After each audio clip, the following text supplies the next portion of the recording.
যশা পদ্মসরাতা বিপুল কটিতটি পদ্মপত্রায়তক্ষী গম্ভীরাবর্তনাভিস্তন ভরনমিতা শুভ্রবস্ত্রোত্তরিয়া লক্ষ্মীর্দেবী গজেন্দ্রমণিগণ খচিতৈ স্নাপিতা হেমকুম্ভী দ্বিতীয় সা পদ্মহত্তা বসতু মম গৃহে সর্বমাঙ্গল্যযুক্তা জগজ্জননী মা মহালক্ষ্মী নারায়ণ জগন্নাথ বলভদ্র সুভদ্রা সুদর্শন চতুর্ধা মূর্তি দেবতা ଆଜିର ଇଷ୍ଟଦେବୀ ଇଷ୍ଟଦେବତା ଶୁକ୍ର ଦେବତା ଏବଂ ତାଙ୍କ ଇଷ୍ଟଦେବୀ କମଳା ଦେବୀ ଯେଉଁମାନେ ଆଜିର ଏ ଆଷ୍ଟ୍ର ସମ୍ବାଦର ଦୈନିକ ରାଶିଫଳ କାର୍ଯ୍ୟକ୍ରମଟି ଦେଖୁଛନ୍ତି ଶୁଣୁଛନ୍ତି ସେମାନଙ୍କର ପାଇଁ ଆଜିର ଦିନଟି ସୁଖ ସମୃଦ୍ଧି ମାନସିକ ପାରିବାରିକ ଶାନ୍ତି ଏବଂ ଆତ୍ମସନ୍ତୋଷର ଦିନ ହେଉ ଏହା ହିଁ ଜଗନ୍ନାଥଙ୍କ ପାଖରେ କାମନା କରି ଆରମ୍ଭ କରୁଛୁ ଆଜିର ଆମର ଦୈନିକ ରାଶିଫଳ କାର୍ଯ୍ୟକ୍ରମ। ଜୟ ଜଗନ୍ନାଥ। ଆଜି ଅଗଷ୍ଟ ମାସ 9 ତାରିଖ ଶ୍ରାବଣ ଶୁକ୍ଳପକ୍ଷ ପଞ୍ଚମୀ ଶୁକ୍ରବାର। ପଞ୍ଚମୀ ରାତ୍ରି 3ଟା 19 ପର୍ଯ୍ୟନ୍ତ ଏବଂ ଆଜିର ରାଶି ନକ୍ଷତ୍ର ହସ୍ତା କନ୍ୟା। ହସ୍ତା ନକ୍ଷତ୍ର ରାତ୍ରି 2ଟା 44 ପର୍ଯ୍ୟନ୍ତ ରହିବ ଏବଂ କନ୍ୟା ଚନ୍ଦ୍ର ଅହରାତ୍ର 60 ଦଣ୍ଡ ଭୋଗ ହେବ। ପଞ୍ଚମୀ ତିଥି ହେତୁ ବେଲ ଖାଇବା ମନା, ଖାଇଲେ ମହାକଳଙ୍କ। ଏ ଥିଲା ଆଜିର ଦୈନିକ ପଞ୍ଜିକା। ବର୍ତ୍ତମାନ ଜାଣିନେବା 12ଟି ରାଶିର ଦୈନିକ ରାଶିଫଳ। ପ୍ରଥମ ରାଶି ମେଷ ରାଶି। ମେଷ ରାଶି ଷଷ୍ଠ ଚନ୍ଦ୍ର ଓ ଘାତ ନକ୍ଷତ୍ର ଯୋଗୁଁ ଘାତ ନକ୍ଷତ୍ରର ପ୍ରଭାବ ବିଶେଷ ରହିବ ନାହିଁ। ରୋଗ ଋଣ ଦୁଃଖ ଶୋକ କ୍ଲେଶ ଅବସାଦରୁ ମୁକ୍ତ ହେବେ। ମନରେ ପ୍ରସନ୍ନତା, ଦାମ୍ପତ୍ୟ ଜୀବନରେ ମଧୁରତା, ଶରୀରରେ ସୁସ୍ଥତା, ସମସ୍ତଙ୍କ ସହ ବନ୍ଧୁତା ଏବଂ ଚାଲି ଚଳନ ବ୍ୟବହାର କଥାବାର୍ତ୍ତା ମାର୍ଜିତ ଓ ସର୍ବଜନ ଆଦୃତ ହେବ। ଶତ୍ରୁମାନେ ମିତ୍ରତାର ହାତ ବଢ଼ାଇବେ ଏବଂ ଆପଣଙ୍କ ବକ୍ତବ୍ୟରେ ସମ୍ମୋହନର ଶକ୍ତି ରହିବ। ବାଣିଜ୍ୟ ବ୍ୟବସାୟ ଓ ପରିବହନରେ ଆୟ ଅତି ଉତ୍ତମ ହେବ ଏବଂ ନୂତନ ବ୍ୟବସାୟର ସୁଯୋଗ ଜୁଟିବ। କର୍ମରେ ସଫଳତା, ଉଚ୍ଚ ସମ୍ମାନ, ଉଚ୍ଚ ପଦବୀ ପ୍ରାପ୍ତ ହେବ। ଯେଉଁମାନଙ୍କର ଅଶ୍ୱିନୀ ଓ କୃତ୍ତିକା ମେଷ ସେମାନେ ଉପକୃତ ହେବେ। ଶୁଭ ରଙ୍ଗ ହଳଦିଆ, ସଂଖ୍ୟା 3, ଆରାଧନା ମା ଚଣ୍ଡୀ। ବୃଷ ରାଶି ପଞ୍ଚମ ଚନ୍ଦ୍ର ଘାତ ଚନ୍ଦ୍ର ଘାତ ନକ୍ଷତ୍ର ଯୋଗୁଁ ମାନ ସମ୍ମାନ ହାନି, ମାନସିକ ଦୁଶ୍ଚିନ୍ତା, ପରିବାରରେ ମନୋମାଳିନ୍ୟ ଏବଂ ଇତର ଜନଠାରୁ ଅପମାନ ପାଇବେ। ସନ୍ତାନମାନଙ୍କର ଶିକ୍ଷା ଦୀକ୍ଷା, ଚାଲି ଚଳନ ବ୍ୟବହାର କଥାବାର୍ତ୍ତା ଓ କର୍ମକୁ ନେଇ ଚିନ୍ତିତ ହେବେ। ପିତାମାତାଙ୍କ ସ୍ୱାସ୍ଥ୍ୟଗତ ସମସ୍ୟା କିମ୍ବା ପୈତୃକ ସମ୍ପତ୍ତିକୁ ନେଇ ବିବାଦ ଦେଖାଦେବ। ବାଣିଜ୍ୟ ବ୍ୟବସାୟ ଓ ପରିବହନରେ ମାନ୍ଦାବସ୍ଥା ଲାଗି ରହିବ ଏବଂ ଆର୍ଥିକ ସଙ୍କଟ ଦେଖାଦେବ। କର୍ମରେ ବିଫଳତା, ସହକର୍ମୀଙ୍କ ସହ ବିବାଦ ଓ ସମ୍ମାନ ହାନି ଘଟିବ। ଯେଉଁମାନଙ୍କର ରୋହିଣୀ ବୃଷ ସେମାନେ ସତର୍କତା ଅବଲମ୍ବନ କରିବେ। ଶୁଭ ରଙ୍ଗ ସିଲଭର, ସଂଖ୍ୟା 2, ଆରାଧନା ମା କମଳା। ମିଥୁନ ରାଶି ଚତୁର୍ଥ ଚନ୍ଦ୍ର ଯୋଗୁଁ ବାଦ ବିବାଦ, ସ୍ୱାସ୍ଥ୍ୟ, ଆର୍ଥିକ କାରବାର, ଗୁରୁଜନ, କ୍ଷମତାଶାଳୀ ବ୍ୟକ୍ତି ଏବଂ ରାଜନୈତିକ ବ୍ୟକ୍ତିଙ୍କ ସହ କଥାବାର୍ତ୍ତା ବେଳେ ସତର୍କତା ଅବଲମ୍ବନ କରିବେ। ମୂଲ୍ୟବାନ ପଦାର୍ଥ ନଷ୍ଟ କିମ୍ବା ହଜିଯାଇପାରେ ଏବଂ ଆର୍ଥିକ ଠକାମିରେ ପଡ଼ିପାରନ୍ତି। ବାଣିଜ୍ୟ ବ୍ୟବସାୟ ଓ ପରିବହନରେ କ୍ଷତି ଅଧିକ ହେବ ଏବଂ ଆର୍ଥିକ ସ୍ଥିତି ବିଗିଡ଼ିଯିବ। କର୍ମରେ ବିଫଳତା, ସହକର୍ମୀଙ୍କ ସହ ବିବାଦ ଓ ପଦସ୍ଥ ଅଧିକାରୀଙ୍କର ରୋଷର ଶିକାର ହେବେ। ଯେଉଁମାନଙ୍କର ପୁନର୍ବସୁ ମିଥୁନ ସେମାନେ ସତର୍କତା ଅବଲମ୍ବନ କରିବେ। ଶୁଭ ରଙ୍ଗ ସବୁଜ, ସଂଖ୍ୟା 8, ଆରାଧନା ମା ତ୍ରିପୁର ସୁନ୍ଦରୀ। କର୍କଟ ରାଶି ତୃତୀୟ ଚନ୍ଦ୍ର ଯୋଗୁଁ ତୃତୀୟ ଚନ୍ଦ୍ର ଏବଂ ଚନ୍ଦ୍ରଙ୍କ ନକ୍ଷତ୍ର ଯୋଗୁଁ ସୁଖାଦ୍ୟ ସୁବସନ ପ୍ରାପ୍ତି ହେବ ଏବଂ ସ୍ୱଜନ ପରିଜନ ବନ୍ଧୁ ବାନ୍ଧବ ସହକର୍ମୀ ସହଯୋଗୀଙ୍କ ସହ ସମ୍ପର୍କ ନିବିଡ଼ ହେବ। ମନରେ ଉତ୍ସାହ ଉଦ୍ଦୀପନା, ପରିବାରରେ ସୁଖ ଶାନ୍ତି ଏବଂ ଭାତୃ ଭଗ୍ନୀଙ୍କର ସାହାଯ୍ୟ ସହଯୋଗ ପ୍ରାପ୍ତ କରିବେ। ବାଣିଜ୍ୟ ବ୍ୟବସାୟ ଓ ପରିବହନରେ ଆୟ ଅତି ଉତ୍ତମ ହେବ। କର୍ମରେ ସଫଳତା ଏବଂ ସମସ୍ତ କର୍ମରେ ଆପଣଙ୍କର କାର୍ଯ୍ୟଦକ୍ଷତା ପ୍ରକାଶ ପାଇବ। ଯେଉଁମାନଙ୍କର ପୁଷ୍ୟା କର୍କଟ ସେମାନେ ଉପକୃତ ହେବେ। ଶୁଭ ରଙ୍ଗ ଧଳା, ସଂଖ୍ୟା 1, ଆରାଧନା ମା ସମଲେଶ୍ୱରୀ। ସିଂହ ରାଶି, ଦ୍ୱିତୀୟ ଚନ୍ଦ୍ର ଯୋଗୁଁ ଧନ ପ୍ରତି ଏବଂ ଆୟ ପ୍ରତି ମନରେ ଅହେତୁକ ଦୁର୍ବଳତା ପ୍ରକାଶ ପାଇବ ଏବଂ ଧନ ଓ ଆୟ ଯେତେ ଅଧିକ ହେଲେ ମଧ୍ୟ ମନରେ ଆତ୍ମସନ୍ତୋଷ ଓ ଆତ୍ମତୃପ୍ତି ମିଳିବ ନାହିଁ। ଆକସ୍ମିକ ଧନ ଲାଭ, କୌଣସି ବିଶେଷ ସୂତ୍ରରୁ ଧନ ପ୍ରାପ୍ତି ଏବଂ ଅନ୍ୟକୁ ଦେଇଥିବା ଧନ ଓ ବକେୟା ଧନ ପ୍ରାପ୍ତ ହେବ।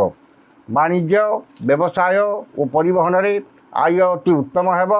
କର୍ମରେ ସଫଳତା ମିଳିଲେ ମଧ୍ୟ କିଛି ସମସ୍ୟା ଓ ବିଘ୍ନ ଦେଖାଦେବ। ଯେଉଁମାନଙ୍କର ମଘା ଓ ଉତ୍ତରା ଫାଲ୍ଗୁନୀ ସିଂହ ସେମାନେ ଉପକୃତ ହେବେ। ଶୁଭ ରଙ୍ଗ ଧଳା, ସଂଖ୍ୟା 3, ଆରାଧନା ପ୍ରଭୁ ଶ୍ରୀ ଜଗନ୍ନାଥ। କନ୍ୟା ରାଶି, ଶ୍ରୀ ଚନ୍ଦ୍ର ଶୁକ୍ରବାର ଓ ଚନ୍ଦ୍ରଙ୍କ ନକ୍ଷତ୍ର ଭୋଗ ହେଉଥିବାରୁ ଧନ, ମାନ, ସମ୍ମାନ, ଲକ୍ଷ୍ମୀଙ୍କର କୃପା ଏବଂ ସୁଖାଦ୍ୟ ସୁବସନ ପ୍ରାପ୍ତି ହେବ। ସୌଜନ୍ୟରେ ସୁସମ୍ପର୍କ, ପରିବାରରେ ସୁଖ ଶାନ୍ତି ଏବଂ ଚାଲି ଚଳନ, ବ୍ୟବହାର, କଥାବାର୍ତ୍ତା ମାର୍ଜିତ ଓ ସର୍ବଜନ ଆଦୃତ ହେବ। ବାଣିଜ୍ୟ, ବ୍ୟବସାୟ ଓ ପରିବହନରେ ଆୟ ଅତି ଉତ୍ତମ ହେବ। କର୍ମରେ ଆଶାଠାରୁ ଅଧିକ ସଫଳତା ଓ ସହକର୍ମୀଙ୍କର ସହଯୋଗ ପ୍ରାପ୍ତ ହେବ। ଯେଉଁମାନଙ୍କର ଉତ୍ତରା ଫାଲ୍ଗୁନୀ ଓ ଚିତ୍ରା କନ୍ୟା ସେମାନେ ଉପକୃତ ହେବେ। ଶୁଭ ରଙ୍ଗ ସବୁଜ, ସଂଖ୍ୟା 4, ଆରାଧନା ମା ଷୋଡ଼ଶୀ। ତୁଳା ରାଶି, ଦ୍ୱାଦଶ ଚନ୍ଦ୍ର ଯୋଗୁଁ ଅପବ୍ୟୟ, ଅପବାଦ ଓ ଅପଯଶର ଶିକାର ହେବେ। ମନରେ ଅସ୍ଥିରତା, ପରିବାରରେ ମନମାଳିନ ଏବଂ ଅଯଥା ଖର୍ଚ୍ଚ, ବୃଥା ଭ୍ରମଣ ଲାଗି ରହିବ। ଠିକ୍ ସମୟରେ ଠିକ୍ ନିଷ୍ପତ୍ତି ନେବାରେ ଅସମର୍ଥ ହେବେ ଏବଂ ନିଶ୍ଚିତତାକୁ ପରିତ୍ୟାଗ କରି ଅନିଶ୍ଚିତତା ପଛରେ ପଶ୍ଚାଧାବନ କରିବେ। ବାଣିଜ୍ୟ, ବ୍ୟବସାୟ ଓ ପରିବହନରେ ଆୟ ତୁଳନାରେ ବଦ୍ ଖର୍ଚ୍ଚ ଅଧିକ ହେବ ଏବଂ ଆର୍ଥିକ ସ୍ଥିତି ବିଗିଡ଼ିଯିବ। କର୍ମରେ ବିଫଳତା, କର୍ମ ପ୍ରତି ଅନାଗ୍ରହ ଏବଂ ସମସ୍ତ କର୍ମରେ ଆପଣଙ୍କର ସମୟାନୁବର୍ତ୍ତିତାର ଅଭାବ ରହିବ। ଯେଉଁମାନଙ୍କର ସ୍ୱାତି ତୁଳା ସେମାନେ ସତର୍କତା ଅବଲମ୍ବନ କରିବେ।